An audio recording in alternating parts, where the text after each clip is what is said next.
दो विद्वानों की कहानी। एक बार की बात है, एक गांव में दो लड़के रहते थे। एक का नाम राजू और दूसरे का नाम काजू था, लेकिन दोनों पढ़ने लिखने में बहुत कमजोर थे। दोनों के माता पिता उनको लेकर बहुत परेशान थे। उन्होंने राजू और काजू को अच्छी शिक्षा देने के लिए बनारस भेज दिया। राजू और काजू ने बनारस में कुछ वर्ष रहकर अध्ययन किया।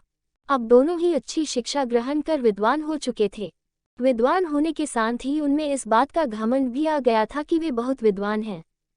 हर जगह दोनों ही अपने को अधिक श्रेष्ठ और दूसरे को नीचा दिखलाने का प्रयत्न करते थे। दोनों को कई बार उनके शिक्षकों ने इस बारे में समझाया, किंतु दोनों अपने को ही श्रेष्ठ समझते थे। शिक्षा खत्म होने के बाद दोनों को बनारस से अपने गांव वापस लौटना था। रास्ता बहुत लंबा था। चलते चलते उन्हें रात हो गई और उन्होंने एक गांव में अपना डेरा डाला।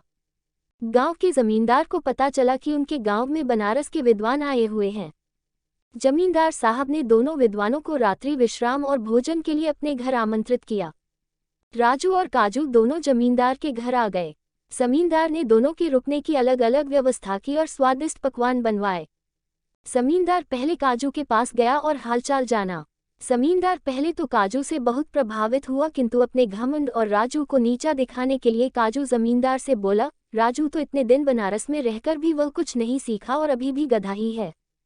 काजू की बातें जमींदार को अच्छी नहीं लगी। काजू से मिलने के बाद वह राजू से मिलने गया। राजू ने भी काजू की तरह ही बातें की और कहा, काजू को कोई ज्ञान नहीं है और वह तो बैल है जिसे कुछ नहीं आता।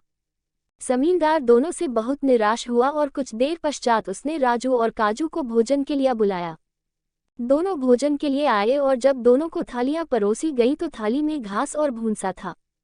थालियां देखकर दोनों जमींदार पर बहुत क्रोधित होते हुए बोले, आपने यहाँ हमें बेइज्जत करने के लिए बुलाया है? क्या हम कोई जानवर है जो आप हमें भूसा और घास खिला रहे हैं? जमींदार हाथ जोड़कर बोला, मान्यवर, आप विद्वान हैं और मेरे मेहमान हैं। मेरा उद्देश्य आपका बेइज्जती करना नहीं है।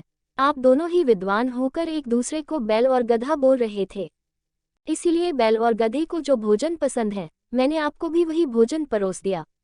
जमींदार की बात सुनकर राजू और काजू को अपनी गलती का एहसास हुआ।